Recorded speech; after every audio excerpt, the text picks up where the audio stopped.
গাছ চায়নাতে প্রত্যেকটা রাস্তার পাশে।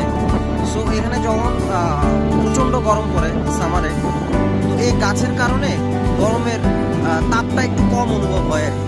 বাংলাদেশের ঢাকাতে তো কোনো গাছই নেই, বাংলাদেশের ঢাকায় কেন কোনো বিভাগীয় শহরে এরকম গাছ নাই।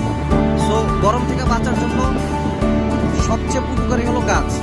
সো ঢাকাতে যদি প্রচুর পরিমাণে গাছ লাগানো যায়, প্রচুর পরিমাণে লাগবে না, যদি গাছ লাগানো যায় কিছু, আমার মনে হয় যে গরম থেকে কিছুটা হলেও মানুষ রক্ষা পাবে।